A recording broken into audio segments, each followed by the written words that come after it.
What does sexual education mean to you? Welcome, GynoCurious listeners. I'm Dr. Amy Novat. We are here to investigate what it means to be a healer and to be healed. I am thrilled to be speaking with Lorelei Sharkey, or Lo, as she likes to be called, about her work in sexual health. She is a co-founder of the Butterfly Academy, a health, self-care, and relational education organization in New York's Hudson Valley. She is a certified sex educator with AASECT, as well as a certified holistic sex educator, and a seasoned sex and relationship writer who has, over the course of her 25 years career in this field, penned many books, columns, and features in a variety of publications. Welcome, Lo. Hi, how are you? I'm okay, thanks. It's a kind of a rainy, gray day here, but it's so nice to be in the studio with you, so thank you for joining me. You too. It's a good day to talk about sex ed. Absolutely. I was thinking about how I am watching my two kids evolve into their careers, jobs, vocations, and all of the above as they enter their 20s. So, most of us have stories about kind of early experiences that help shape our career choices. Would you say this is apt for you? Yes, I would. In high school, I had a great experience with love and sexuality with two committed boyfriends. And that sort of set the stage for me, I think, because they were so healthy and they were so good. And I was always curious. Like, I read romance novels and Anne Rice in senior year of high school. And then when I went to college to Colgate, and my sophomore year, I was like a peer advisor for the incoming first years. And I just remember wanting to help them out and give them condoms and talk about safety and be positive in that way and give them a good experience, because I knew that they might be coming from not having had a lot of sex ed. And then after college, I was doing magazine work. And then this was when the internet sort of was just exploding. And a friend of mine called me and was like, I have the perfect job for you. This is this online magazine called nerve.com. It was a smart sex and culture magazine. And it was described as the New Yorker's brain with Playboy's body. I mean, it was very smart and really respected authors contributing to it. So I was their third employee, and that was the path from then on. I was an editor there, I was a writer, and then it expanded because it was so popular, and it expanded to a community center, which had online personals. And I don't know if any of your listeners remember the Nerve personals, but I had a hand in writing those. And my writing partner for that community space at Nerve, she and I decided, we have all these people coming for love and looking to meet people, let's start an advice column. And because we kind of controlled the community space. So we're like, let's just do it. So we started writing this advice column, and the personals got syndicated to 100 different sites like Salon and Village Voice. And we had a weekly column, and then that got syndicated. And then Nerve got book deals, and it just made sense for she and I to do them. We wrote under the name Em and Lo. And so we wrote a couple books, and then we started getting more magazine deals. We branched off on our own as Em and Lo and did a lot of magazine columns for New York Magazine and The Guardian in the UK, and started doing our own books and book series. We had been doing that for quite a while, so we were kind of interested in doing other things. So she went out and pursued other things. And this was right around the time of like a perfect storm of Me Too movement, a admitted sexual predator getting elected president, and my daughter's first experience with public sex education. And I was like, you know what? I want to do more meaningful work in terms of education and talk to kids and parents and caregivers and teachers about how important this stuff is and how important it is to do early. And so I got certified. I went to the Institute of Sexuality, Education, and Enlightenment. It's like a graduate level program. I got my certification there, and then got my AASECT certification, which is basically the gold standard in the field for educators and counselors and therapists. And then I just launched the Butterfly Academy locally and have been doing that and working with some private schools, because New York State doesn't mandate sex ed, it's very difficult to get good sex education in public schools. They just don't want to go near it because it makes a lot of people really upset.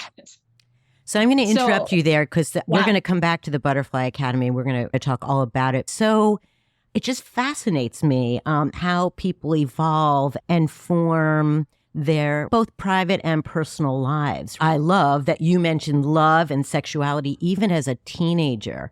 I'm so happy for you that you had these early positive sexual experiences because that's not the norm. Particularly as a vulva haver, so many women will talk about very difficult first experiences. So I guess the first step is it sounds like you were raised in a household where your care providers were really comfortable kind of helping you move through this. And maybe it was all secret. I don't know. But something must have been there in the household that allowed you to identify positive love and then to pursue this in your career. Can you speak a little bit about that? Because the dynamic with parents and children around sex is a big issue. So I actually think it might have been a sort of rebellion for me because my parents got divorced. It was a very bitter divorce, not a conscious uncoupling. And I was right around 7th grade, and it was not a good situation. They didn't speak after that. My mom didn't understand why I would want to see my father. So that relationship really broke down in a not great way.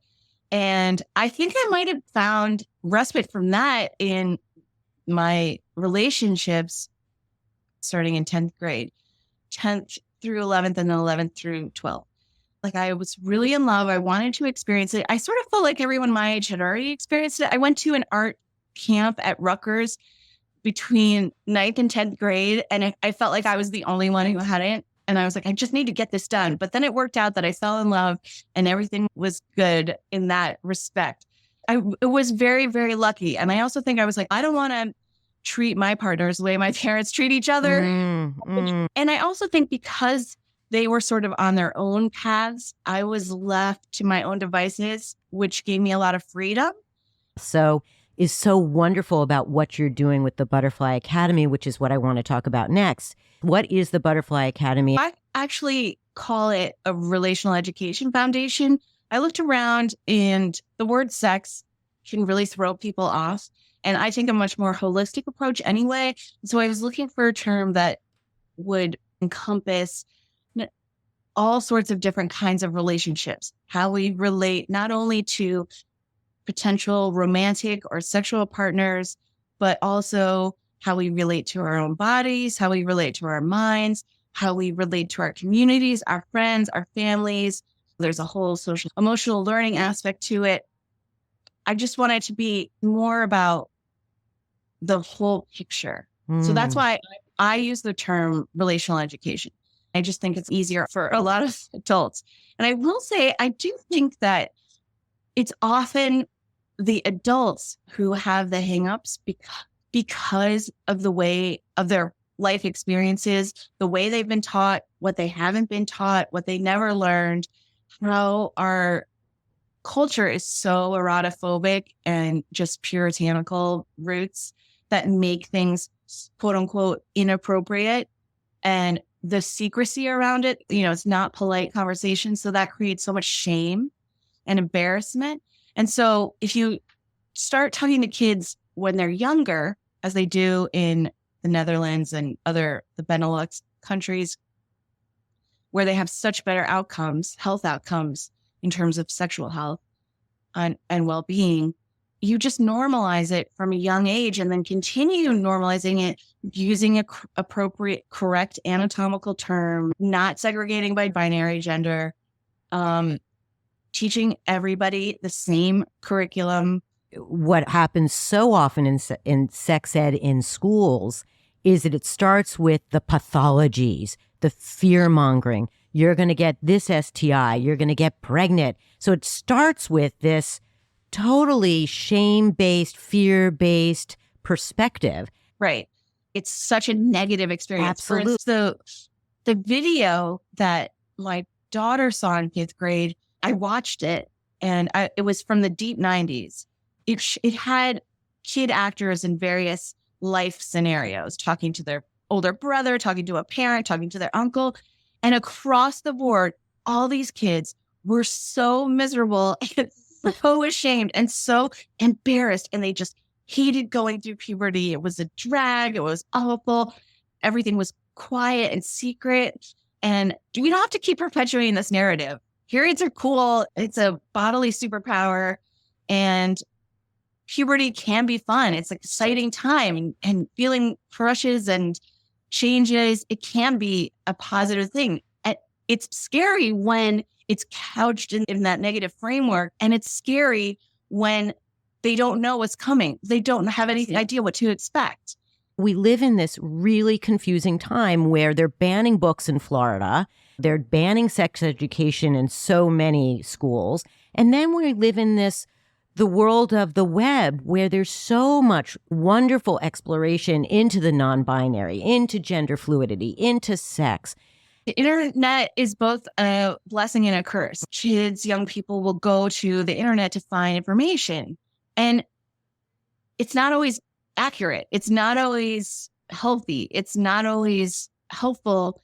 And of course, lots of kids have their own instant access to porn, and parents are really not grappling with that reality. And so there's no discussion of critically thinking about porn, how this is not reality. There's nothing about consent, not much about safer sex, condom use, communication, respect, trust, justice. Like, that's not going to be there. And so kids are getting this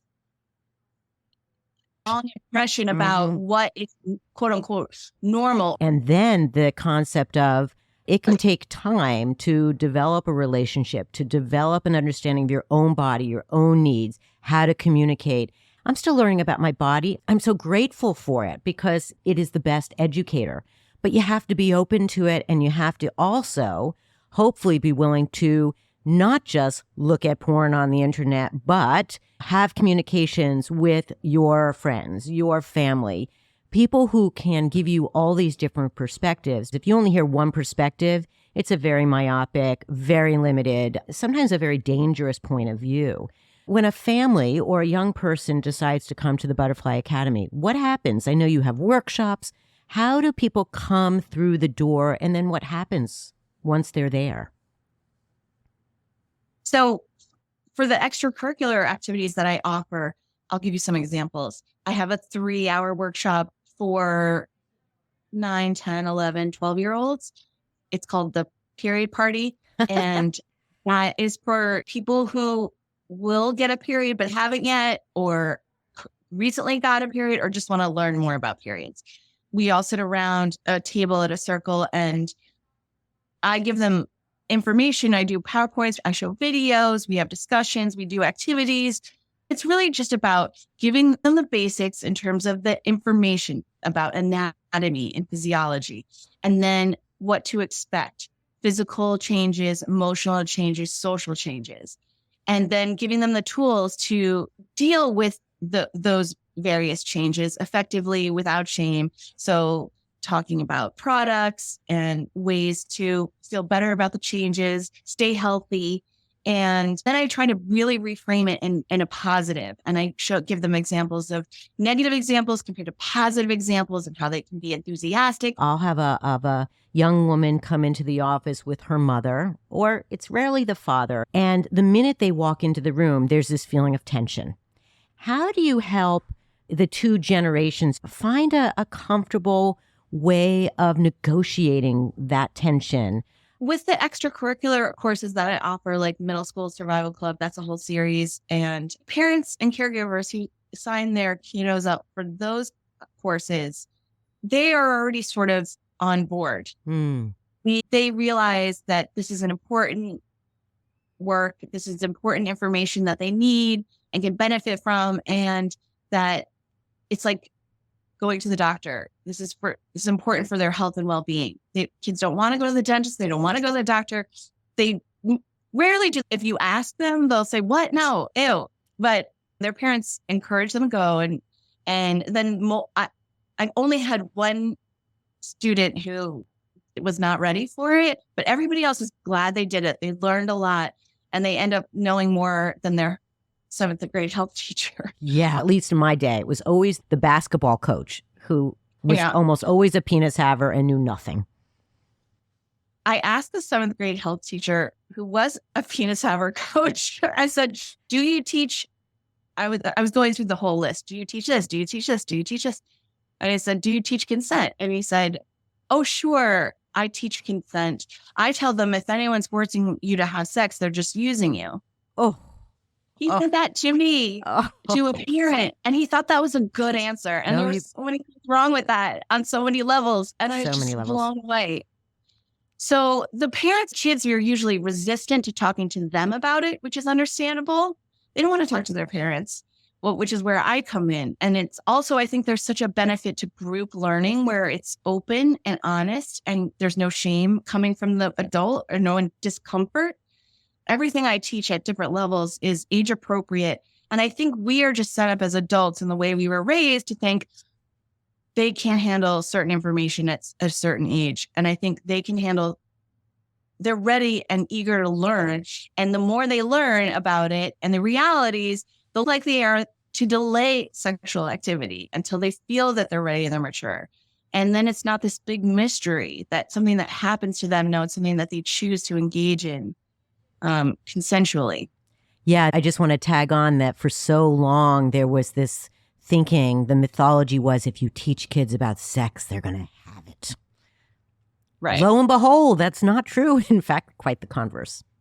Right. Yeah. Study after study shows that comprehensive sex education, especially if you start early into it throughout, delay first sexual activity, increase, use of contraception and condoms, lower STI rates, lower teen unwanted pregnancy rates, happier experiences, a reporting of happier first experiences. Exactly. Exactly.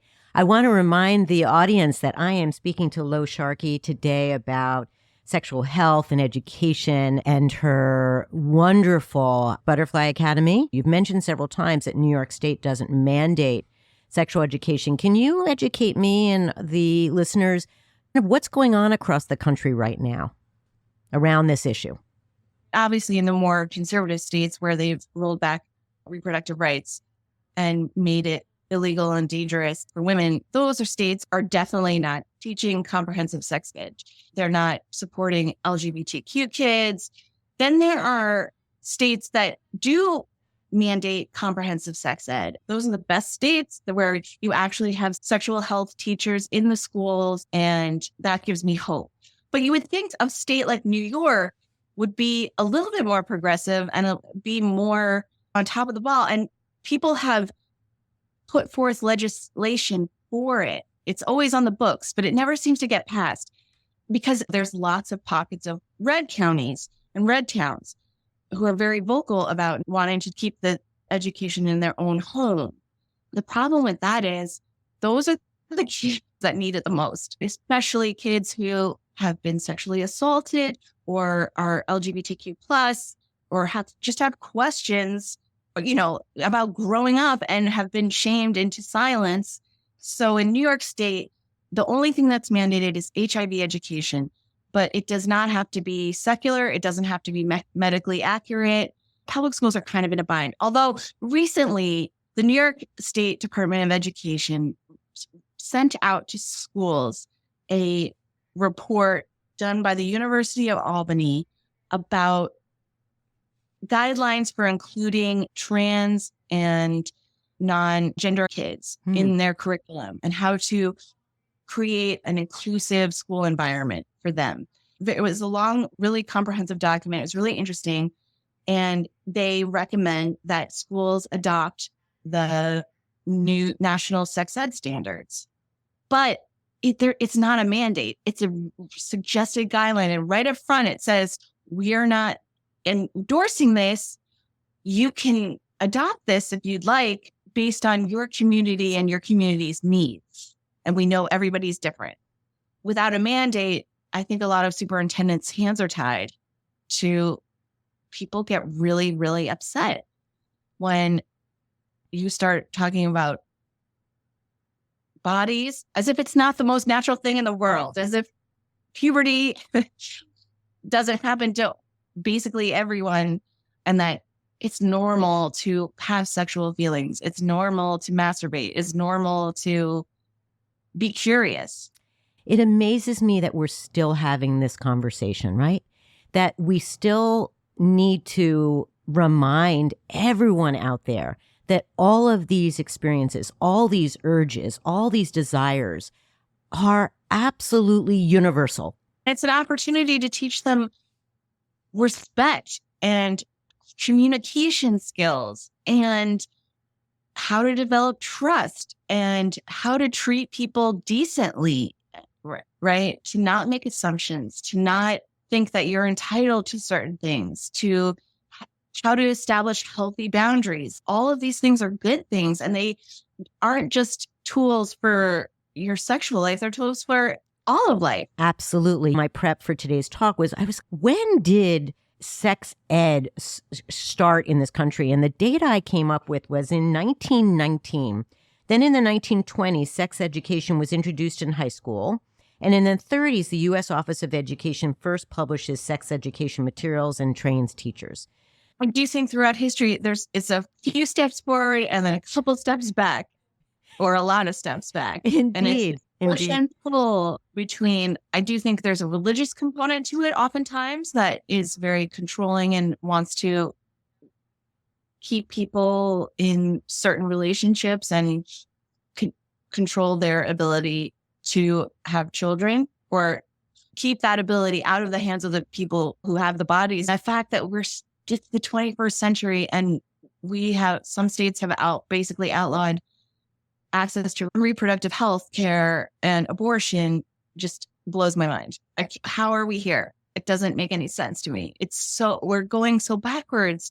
The focus of the way that I like to teach is really focusing on how similar we are, how we all as humans have more similarities than we do differences.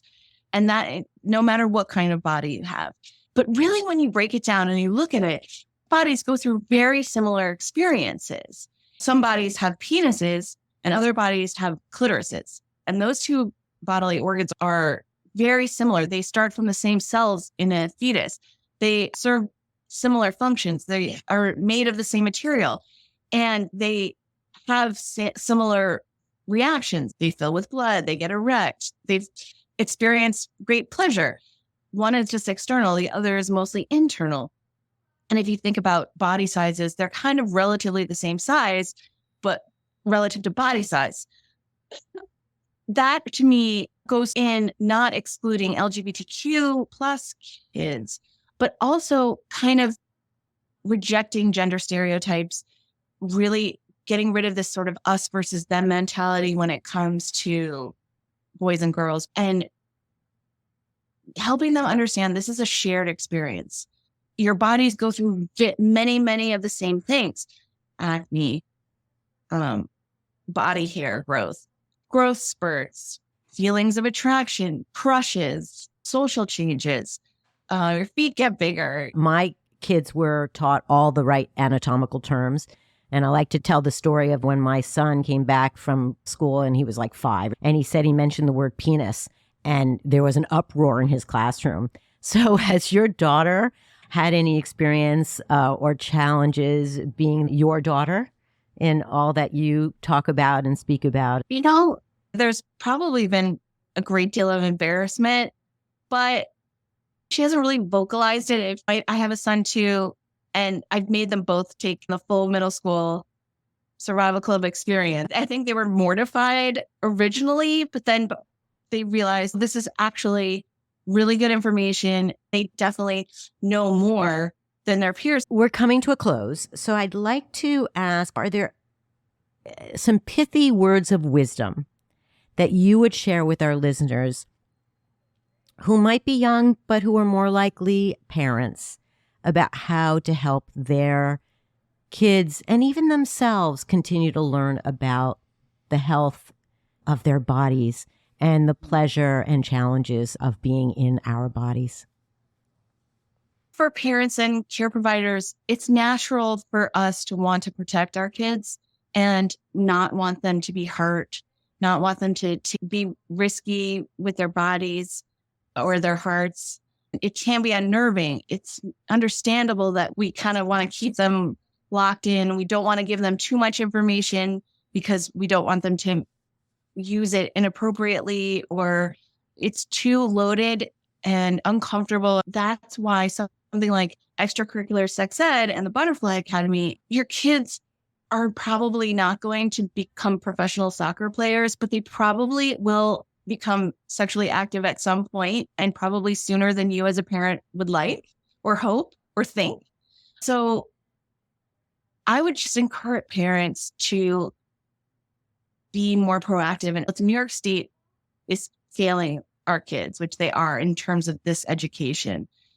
It can be very helpful to give young people a place to go where it is very open and honest, age appropriate, where they can ask questions.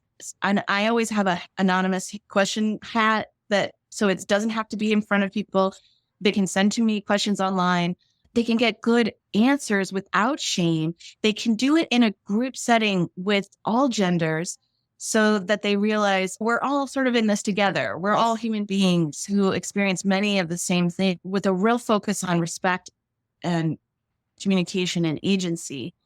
That is pretty invaluable to be able to get good, accurate information that is not shame-based, that's not risk-focused, and see that all of this is so normal. And then they're given the tools to navigate growing up so much better and make better decisions, make better choices, and also be in the world and see when other kids are not being cool, when they're being sexist or misogynistic or homophobic or anti-LGBT, like with the words they're using or the slurs, or when they see a friend who's having a sexual relationship that hasn't been taught where to get condoms, that you can go to the grocery store or go to CVS. I would also say even the most progressive parents and the most communicative parents, even they will not necessarily be able to give their kids all the perspectives. They're operating from their own experience, which might be vastly different from their kids. And it also might be more limited than they realize. Yes, parents need to be open. They need to talk. They need to have ongoing communication and talks about this. And the kids need to know that they can come to them at any time. But sometimes young people want to be with their peers, learn from a third party that is not going to judge them. Yeah. Yes. We're talking about raising wonderful human beings, and that the sexual life of an individual is a reflection of who they are in their general world and vice versa. If we can empower all folks to have great sex lives, great relationships, and learn techniques to maneuver their way in the world, that's what we're talking about. So would you just share with our audience, how do they get in touch with you and the Butterfly Academy? My website is thebutterflyacademy.com, all one word. And they can email me at info@thebutterflyacademy.com.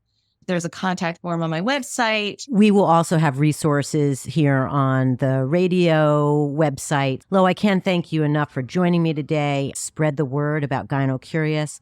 And please teach young folks in your world, in your life, about their bodies and sex. And Lo, thanks so much.